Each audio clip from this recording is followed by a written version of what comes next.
કરવાના છીએ।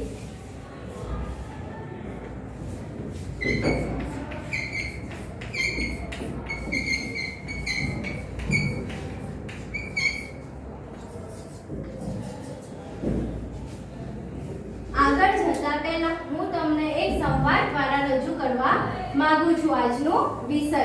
સમજ પડી ગઈ? હા।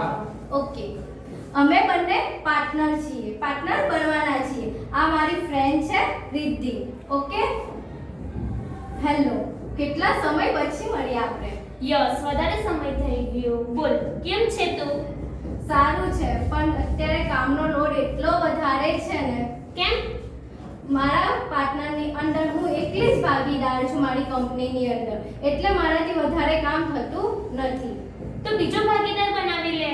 હા, આ સાચી વાત છે, પણ તું જ બની છે તમારો ભાગીદાર? હા, ઓકે, ડન। ઓકે, સારું। ઓકે, આજથી આપણે બંને ભાગીદાર। થોડો સમય થઈ જાય છે, પછી એ બંને પાછા ફરીથી મળે છે।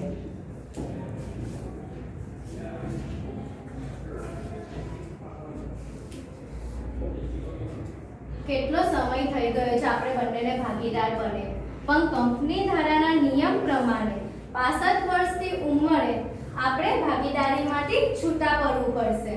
હા, એ સાચી વાત છે તારી। તો કંપની ધારાના નિયમ પ્રમાણે હવે તારી પાસે ખાલી 2 વર્ષ જ છે ભાગીદારીમાં રહેવા માટે। હવે નિયમ પ્રમાણે આપણે 2 વર્ષ પછી ભાગીદારીમાંથી છૂટા પડી જવું પડશે। હા, આ સાચી વાત છે। કઈ નહીં, પણ એમાં શું છે? તો ઓકે, કંપની ધારાના નિયમ પ્રમાણે આ વર્ષ ભાગીદારીમાંથી છૂટા થવું પડશે। ઓકે, તો આ સંવાદ તમને ખબર પડી બધાને? હા। ઓકે, તો પહેલો સવાલ છે કે બંને દ્રશ્યમાં કોના વચ્ચે વાતચીત થાય છે? કોણ બોલશે?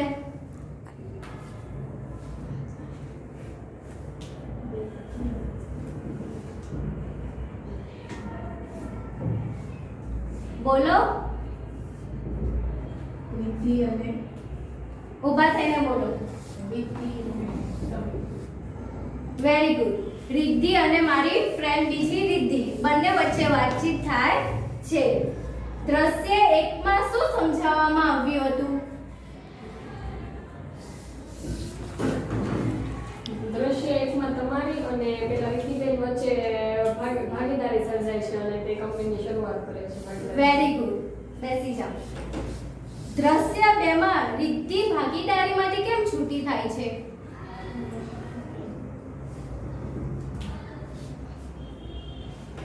કારણ કે તેના ભાગીદારીના કંપની દ્વારા નિયમ મુજબ 65 વર્ષ સુધી કંપની એમાં ભાગીદારી ધરાવી શકે છે। તેથી તેના 65 વર્ષ પૂરા થતાં જ તે ભાગીદારીમાંથી અંત આવે છે। વેરી ગુડ, બેસી જાઓ। મારો છેલ્લો સવાલ છે કે કંપની ધારાના નિયમ પ્રમાણે ભાગીદાર છૂટો થાય છે ત્યારે તેને કયા નામે ઓળખવામાં આવે છે?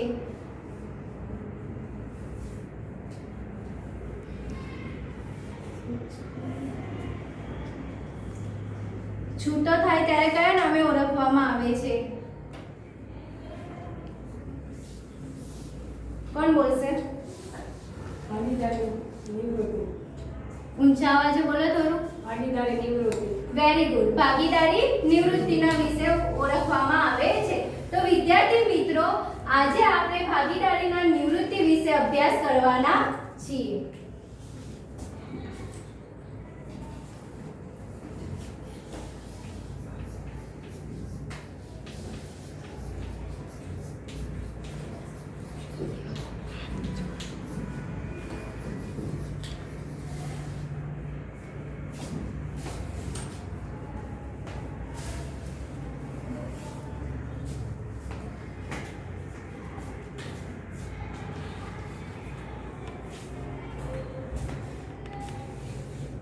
ઓકે વિદ્યાર્થી મિત્રો, ભાગીદારી નિવૃત્તિની અંદર ભાગીદારીના સંજોગો છે, પણ તમને યાદ છે કે ભાગીદારી નિવૃત્તિનો કાયદો ધારો ક્યારે ચાલુ થયેલો? 1913 માં। યાદ છે? 1913 માં એવું નક્કી કરવામાં આવ્યું હતું કે ભાગીદારી ભાગીદારો થશે, પણ એ કંપની ધારાના નિવૃત્ત પ્રમાણે જ્યારે સર્વસંમતિ હશે ત્યારે જ એ ભાગીદારીમાંથી નિવૃત્તિ મળશે. ત્યાં સુધી કોઈ પણ ભાગીદારને નિવૃત્ત થવામાં આવશે નહીં. અને આ જે ભાગીદારી નિવૃત્તિનો કાયદો છે કંપની ધારા પ્રમાણે 1913માં એને ચાલુ કરવામાં આવ્યો હતો. ભાગીદારે જો કોઈ કારણોસર એને નિવૃત્તિ થઈ જાય છે પણ તે પેઢીનું વિસર્જન થતું નથી. એક્ઝામ્પલ તરીકે તમે જોઈ શકો છો કે હવે બે ભાગીદાર હોય છે, બરાબર છે, પણ કોઈ અંગત કારણસર એને હવે એ ભાગીદારીમાંથી નિવૃત્તિ જોઈએ છે, છૂટા પડવું છે, તો એ ભાગીદાર જતો રહેશે. પણ એ કંપની છે તેનો અંત નહીં આવશે, તેનું વિસર્જન નહીં થશે, એ કંપની તો શું થશે, ચાલુ જ રહેવાની છે. સમજ પડી? તો કયો કાયદો હતો? 1913માં આ કાયદો નક્કી કરવામાં આવ્યો હતો. એના કઈ જ પોઈન્ટ છે. તો ભાગીદારી નિવૃત્તિના સંજોગો એમાં બે ભાગમાં વહેંચવામાં આવ્યું છે. પહેલો કયો ભાગ છે? ભારતીય ભાગીદારી ધારા અનુસાર. બીજો ભાગ છે ભાગીદારની અંગત કારણોસર સ્વૈચ્છિક નિવૃત્તિ. એમાં પહેલો પોઈન્ટ છે ભારતીય ભાગીદારી ધારા અનુસાર. ભારતીય ભાગીદારી ધારા અનુસાર એટલે કોઈને ખ્યાલ છે કે જ્યારે કોઈ પણ કંપની સ્ટાર્ટ થાય ત્યારે કોઈ કંપનીના નિયમો હોય છે કે એ નિયમ પ્રમાણે તમને એના અંદર કામ કરવાનું હોય છે.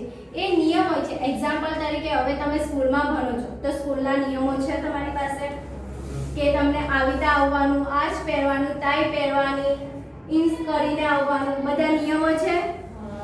એવી રીતે કંપની ચાલુ કરી એ પ્રમાણે આપણે કંપનીના પણ નિયમો હોય છે, એ આપણે ફોલો કરવાના હોય છે.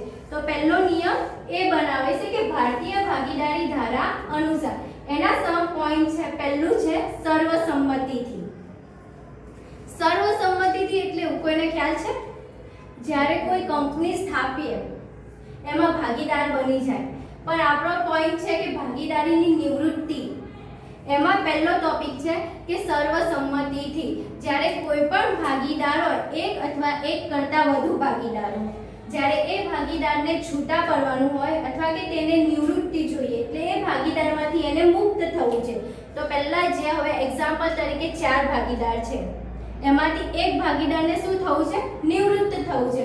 હવે એને એમાં ભાગ રાખવો નથી. તો એ ભાગીદાર હવે કાલે જઈને એમ કહેશે કે હવે મને અહીંયા આ ધંધો નથી જોઈતો, હું આ ધંધો કરવા નથી માંગતો, તો હું હવે જાઉં છું, એવું કહી દેશે? એવી રીતે છૂટું થવાય? જે 4 ભાગીદાર છે એમાંથી એને 3 જણની સંમતિ લેવી પડશે એ ભાગીદારને. એટલે જ્યાં સુધી એ 3 સંમતિ નહીં આપે ત્યાં સુધી એ જઈ શકે નહીં. એના પણ અલગ અલગ નિયમો હોય છે. તો સર્વસંમતિ પહેલી અનિવાર્ય છે. સમજ પડી બધાને? તો મને એમ પછી બીજું છે નોટિસ દ્વારા. નોટિસ દ્વારા એટલે ખબર નથી ખ્યાલ કોઈને? કે જ્યારે કોઈ પણ ભાગીદાર નિવૃત્ત થવાનું હોય તેનો લેખિત પુરાવો હોય છે, એને લેખિત લખીને આપવું પડે છે. હવે એક્ઝામ્પલ તરીકે હવે તમે બીમાર છો તો ડૉક્ટર સર અહીંયા કહેશે કે તમારું બતાવો. ડૉક્ટર પાસેથી તમે લાવ્યા છો લેટર કે તમે બીમાર છો, હવે તમને રજા જોઈએ છે 12 દિવસની, તમે બીમાર છો, તો સર એમને તો રજા આપશે નહીં, તમને લેખિત કરીને આપવું પડશે. હવે વહેલા છુટ્ટી જોઈએ છે તો મમ્મી પાસેથી લખાવીને આવશે અથવા કે તમે નીચે જઈને લખો છો ને કે મને આ કારણસર રજા જોઈએ છે, તેનો લેખિત પુરાવો હોવો જરૂરી છે. તો આ કંપની ધારાના નિયમ પ્રમાણે નોટિસ દ્વારા એટલે કે નોટિસ લખેલી હોવી જોઈએ કે જ્યારે કોઈ પણ ભાગીદાર છૂટો થવાનો હોય કે કોઈ પણ ભાગીદારની જ્યારે નિવૃત્તિ થતી હોય છે ત્યારે એને લેખિત પુરાવો લખવાનો હોય છે, એને નોટિસ કરવાની હોય છે કે હું આ કારણોસર આ કારણોથી છૂટો થાઉં છું. સમજ પડી ગઈ? એટલે નોટિસ અનિવાર્ય છે. હવે કોઈ પણ ધંધો આપણે ચાલુ કરીએ તો એમાં લેખિત પુરાવો જ નહીં હશે. એક્ઝામ્પલ તરીકે હવે તમે તમારા ફ્રેન્ડને 2000 રૂપિયા આપ્યા, બરાબર, પણ એ 2000 તમારા જ ફ્રેન્ડને ખબર છે, પણ એ 2 દિવસ પછી, હવે 2 મહિના પછી, 2 વર્ષ પછી તું એની પાસે માંગવા જશે કે લાવ મારા 2000 રૂપિયા, તો તને આપશે? એમ જ કહેશે કે મેં તારી પાસેથી ક્યારે લીધેલા 2000 રૂપિયા, અથવા કે કોઈ સબૂતમાં હોવું જોઈએ કે હા તું સાચી છે અને તું એ તારી પાસેથી 2000 રૂપિયા લીધેલા, પણ આપણી પાસે કોઈ સબૂત નથી. પણ જ્યારે તું એને 2000 રૂપિયા આપતી હતી ત્યારે તું એ કદાચ એને લેખિતમાં લખ્યું હતું કે લા તું આ લખીને આપ કે હું તને 2000 રૂપિયા આપું છું, તો આ સમયની અંદર હું તને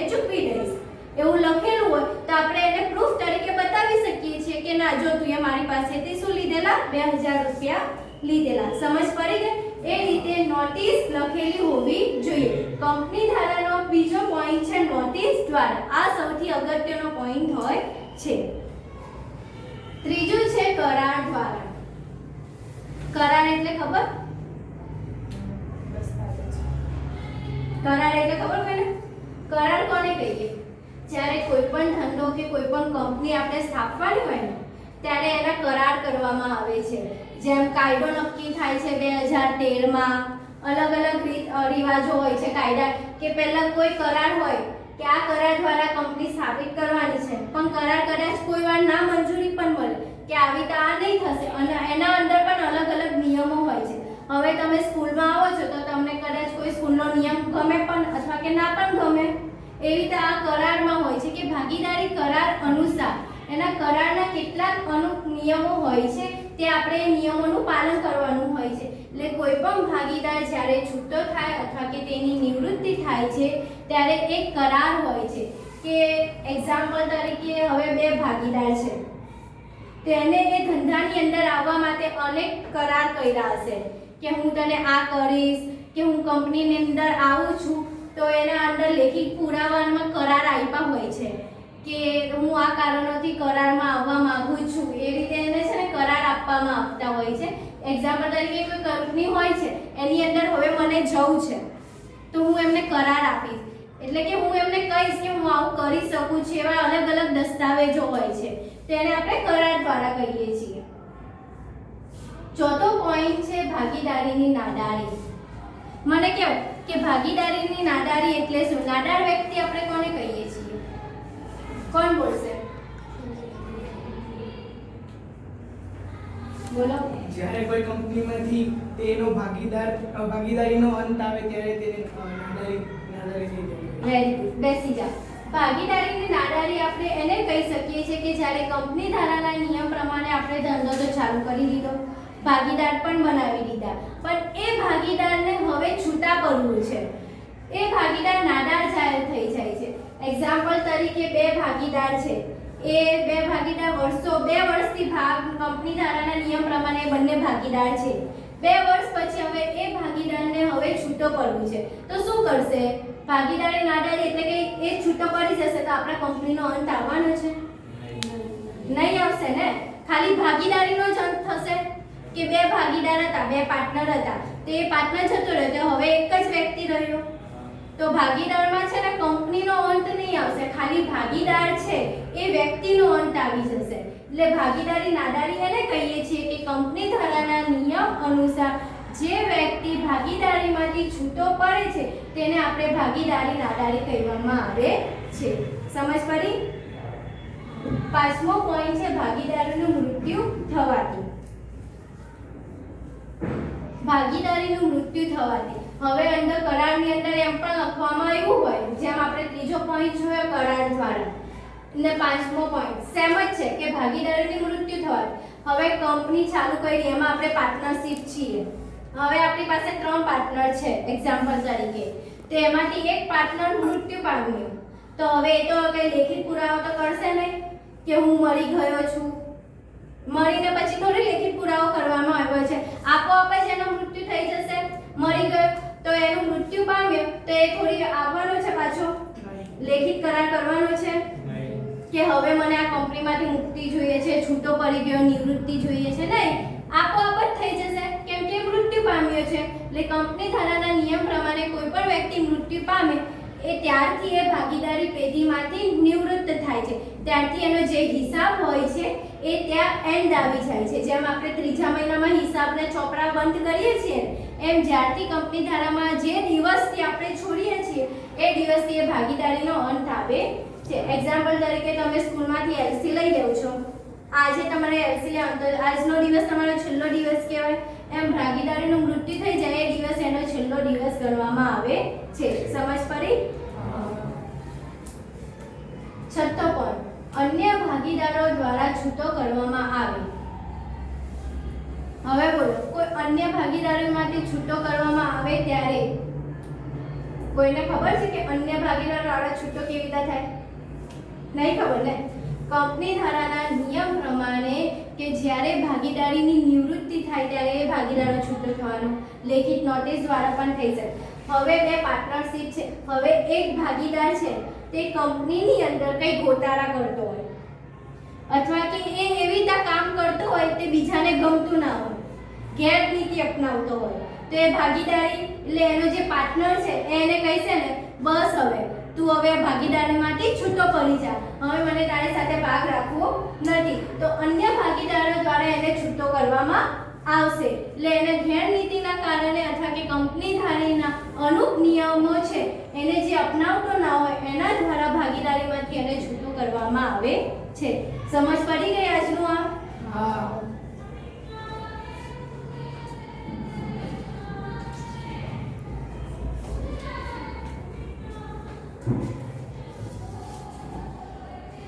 ઓકે, તો હું એ તમને ભણાવ્યું એ સમજ પડી ને બધાને? હા. તો હવે હું તમને એક દાખલો શીખવાડું.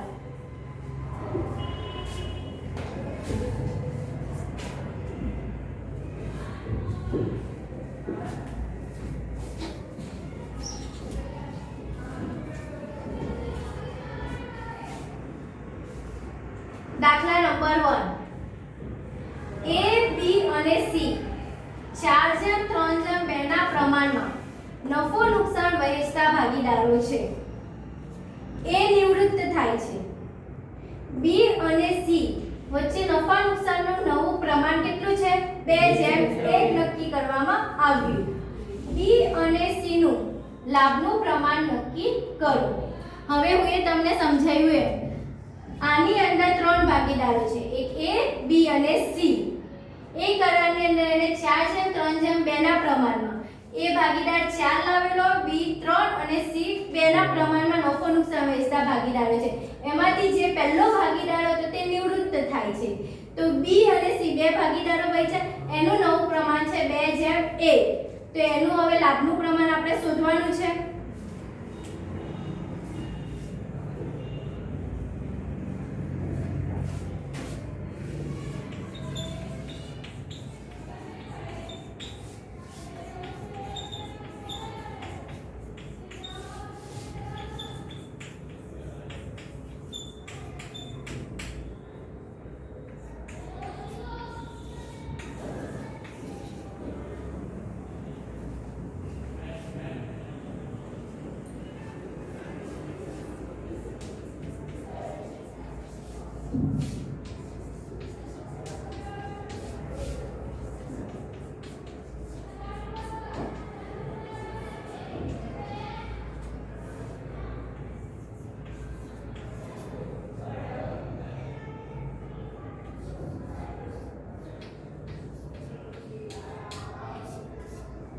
A નું પ્રમાણ કેટલું છે?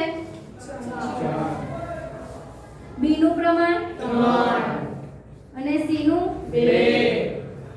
કોણ નિવૃત્ત થાય છે? A.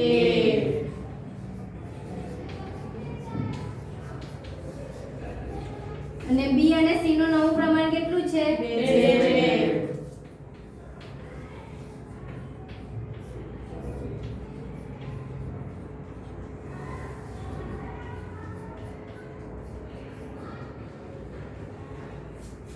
તો આપણે હવે શોધવાનું શું છે? B અને C નું લાભનું નવું પ્રમાણ.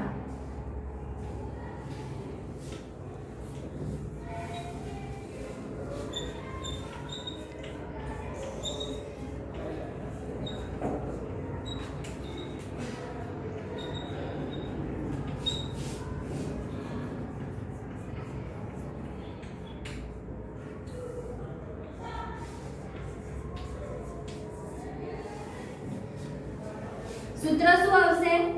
લાભ બરાબર નવો ભાગ માઈનસ જૂનો ભાગ. જૂનો ભાગ કોનું કોનું શોધવાનું છે? B અને C નું. નવો ભાગ કેટલો છે? 2:1. 2:1.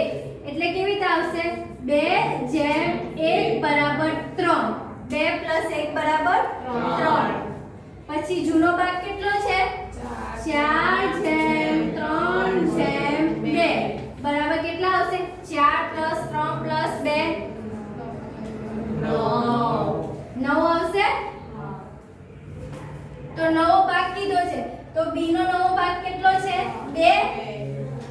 છેદમાં કેટલા છે 3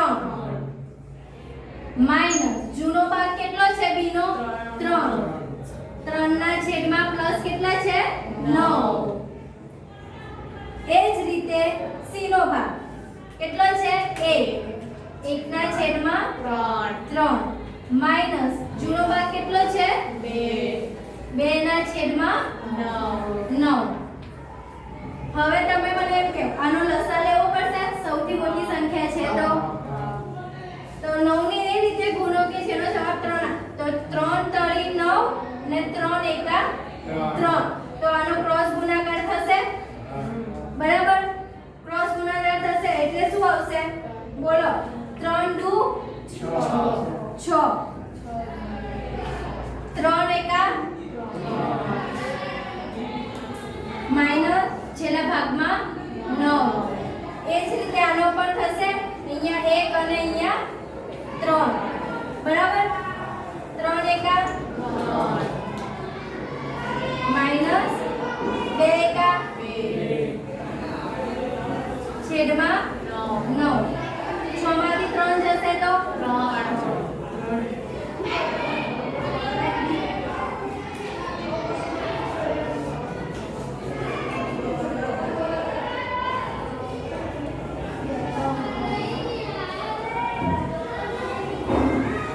3 માંથી 3 જશે તો 3 ના છેદમાં 9 પછી 3 માંથી 2 જશે તો 1 1 ના છેદમાં 9 તો જવાબ શું આવશે 3 છે 1 3 છે 1 તો લાભનું નવું પ્રમાણ કેટલું છે b અને c નું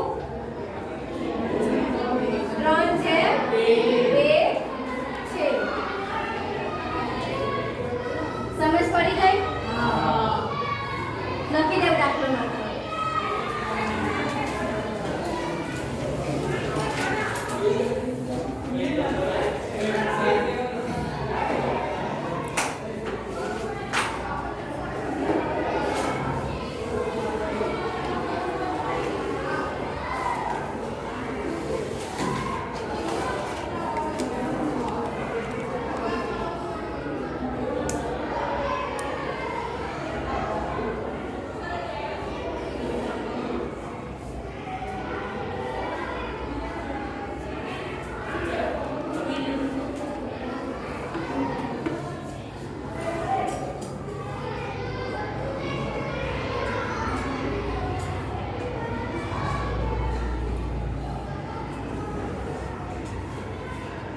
લખાઈ ગયું બધાનું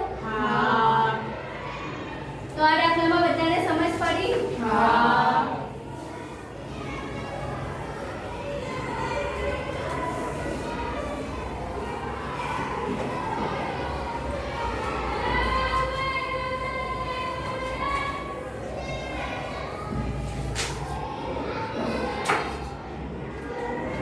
આ જ રીતે હું એક બીજો દાખલો આપું x y z એનું પ્રમાણ હતું 2:4:3 બરાબર એમાંથી x ભાગીદાર નિવૃત્ત થાય છે તો y અને z નું નવું પ્રમાણ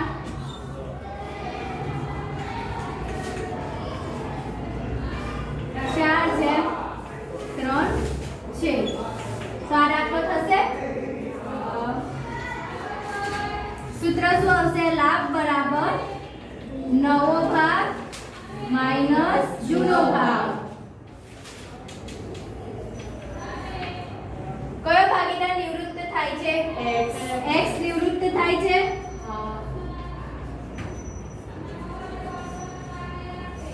તો y અને z નવો ભાગ કેટલો છે y અને z નો 4 તો પ્લસ કેટલા થશે 7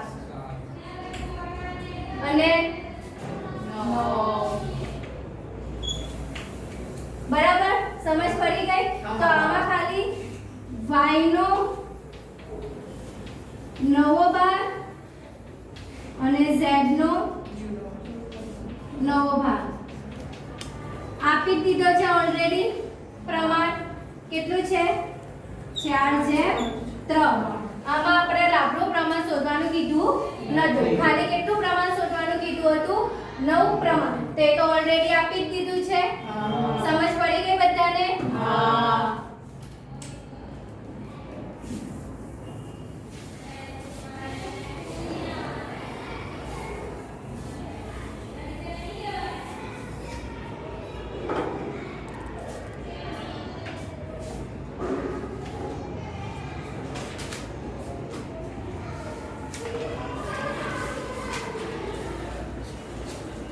ઓકે વિદ્યાર્થી મિત્રો, હવે હું તમને થોડા પ્રશ્ન પૂછીશ. તમને જે સમજાવ્યું એ સમજ પડી ને? તો મને કે ભાગીદારી નિવૃત્તિના સંજોગોને કેટલા ભાગમાં વહેંચી શકાય છે? 2 ભાગ. ઊભા થઈને બોલો, કોણ બોલશે?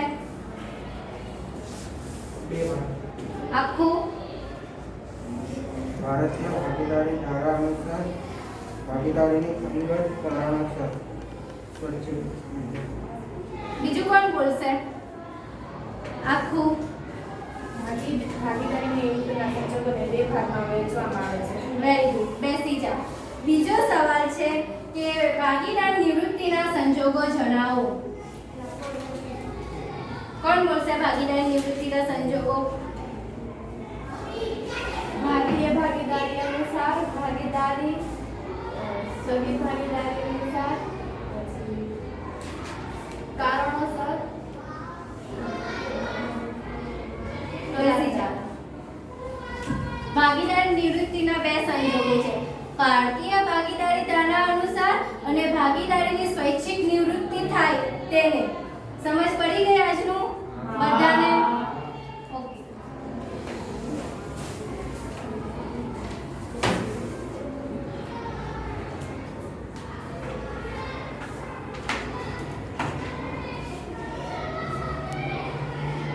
છેલ્લું છે મૂલ્યાંકન. પહેલો સવાલ છે, નીચેના પ્રશ્નોના ખરા છે કે ખોટા તેના ઉત્તરો આપો. પહેલો સવાલ છે કે ભાગીદારીની સર્વસંમતિથી નિવૃત્ત થઈ શકાય છે?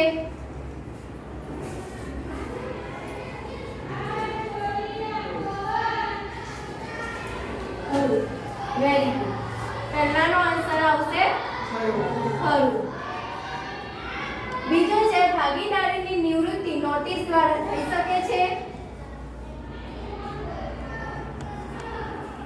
ખરું. Very good.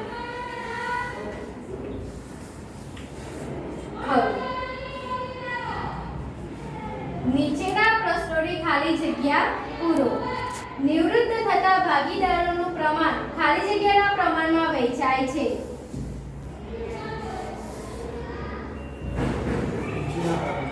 Very good.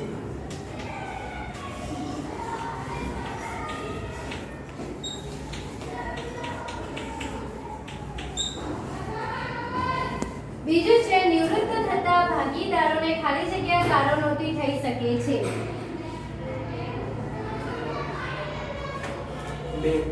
Very good.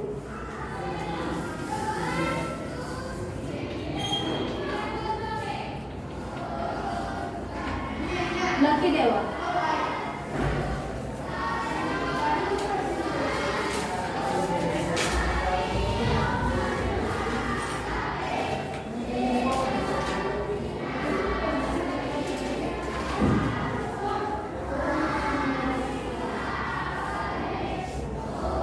લખાઈ ગયું?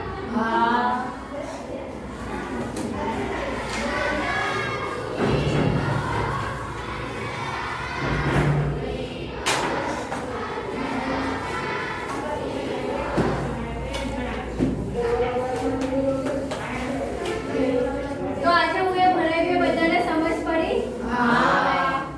Okay, thank you.